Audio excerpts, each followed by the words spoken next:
Sans plus attendre, je vais inviter Dominique Gaillard à venir nous rejoindre. Dominique Gaillard qui est le président de France Invest et une des figures emblématiques d'Ardian, qu'on ne présente plus, et qui va remettre le troisième prix de la soirée, le prix Small Cap.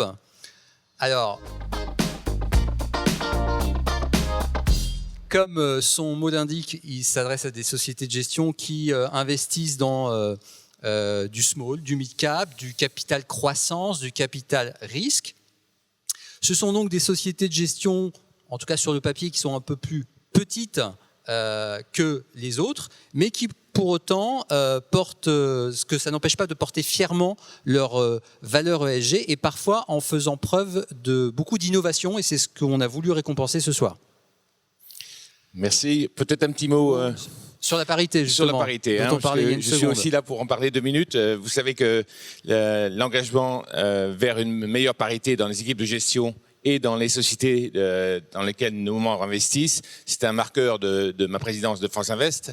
Et ce marqueur, il vient d'un constat, c'est que ça fait 10 ans qu'on mesure un petit peu la progression du nombre de femmes dans notre profession. En 2009, la première fois où on l'a mesuré, c'était 17% de femmes dans les équipes d'investissement. En 2019, c'était 24%. À ce rythme-là, il faut attendre 2045 pour avoir la parité. Donc on a dit que 2045 c'est peut-être un peu lointain et qu'il fallait qu'on accélère le processus.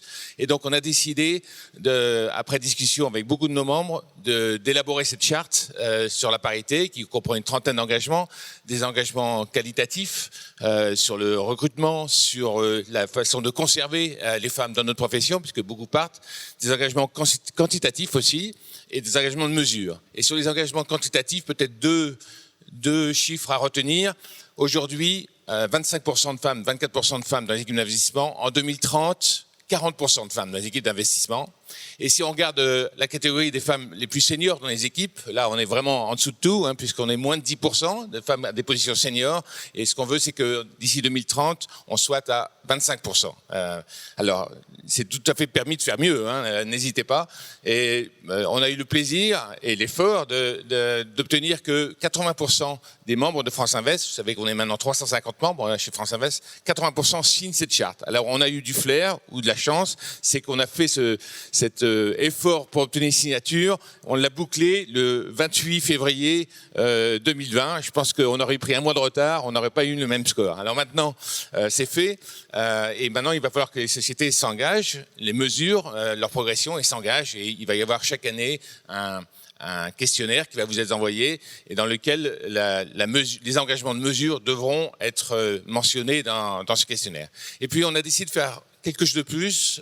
On a décidé il y a 1 an maintenant de faire les prix des jeunes talents féminins dans nos équipes. Parce qu'on s'est aperçu que le plafond de verre, il finit par arriver quand même assez vite dans les progressions des carrières féminines dans nos équipes. Et donc on a voulu mettre en avant ces jeunes femmes qui ont beaucoup de potentiel, commencé à travailler depuis 2, 3, 4, 5, 10 ans dans les équipes, et pour les rendre plus visibles dans la profession, de façon à ce que si les patrons ou les patronnes des sociétés de gestion ne leur donnent pas des carrières qui leur permettent de progresser, eh bien elles sont aussi visibles pour que ce soit leurs concurrents qui viennent les piquer dans leurs équipes. C'est la 2e édition qu'on devait faire cette année, dans quelques jours, pour la remise des prix. Malheureusement, on l'a décalé au mois de mai prochain, mais on a eu le plaisir d'avoir dès la première année 75 candidates.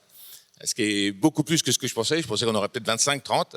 Et cette année, on a eu 127 candidates. Donc ça montre qu'il y a ce besoin de reconnaissance de ces jeunes femmes qui se fait sentir à l'occasion de ce concours. Alors Dominique, je ne doute pas que le gagnant, dont vous allez dévoiler l'identité, a signé cette charte. Voilà, évidemment. Exactement, le gagnant a signé cette charte. Puisque c'est 75%. Et donc, le gagnant de cette catégorie Small Cap? Le gagnant est une gagnante, c'est la société Demeter. Parfait.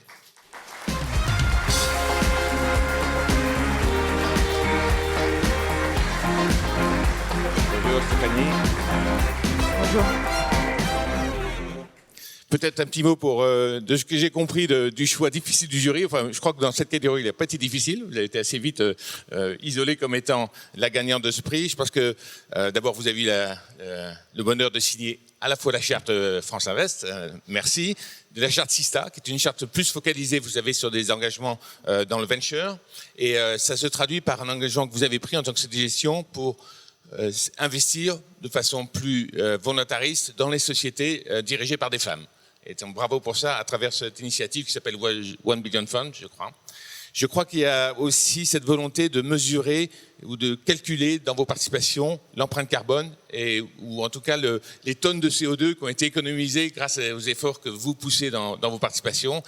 Donc pour ces deux initiatives, je pense que ça valait le coup qu'on vous choisisse comme gagnante. Et puis vous, depuis très longtemps, Demeter est connu pour son investissement et la cohésion de sa démarche vis-à-vis des fonds green, des fonds verts en particulier. Donc bravo pour tout ça.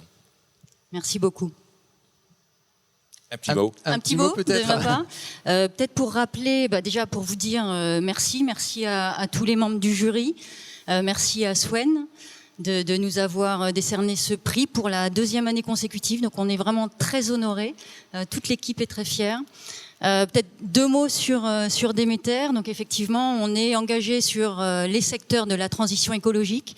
On n'investit que dans ces secteurs-là depuis notre création il y a 15 ans. Voilà, donc on est par nature très engagé sur le E de l'ESG, mais globalement on sait qu'il est essentiel en fait d'être très actif sur l'ESG et de combiner performance et durabilité.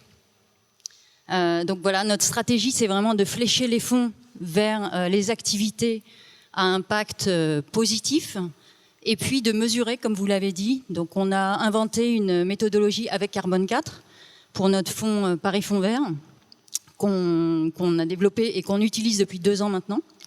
Voilà, et puis on parle beaucoup de conviction ce soir. Ma conviction profonde, c'est que l'ESG, c'est pas juste une contrainte, c'est pas une contrainte de reporting. En fait, c'est un vrai levier de création de valeur. Absolument. Voilà. Et puis, effectivement, on est très engagé dans tout ce qui est promotion des femmes. Et on a notamment lancé un atelier femmes créatrices de valeur et de performance chez Demeter et qu'on propose aux autres fonds d'investissement en fait de décliner. Bravo, et de décliner dans nos participations. Je crois qu'on va le mettre dans la boîte à outils que vous pouvez trouver sur France Invest pour aider les sociétés à respecter ces engagements. On leur donne des biens conscients, des tests sur ces sujets-là et on va reprendre votre outil pour le mettre aussi sur Avec grand plaisir. France Invest. Merci beaucoup. Merci. Merci beaucoup. Merci beaucoup.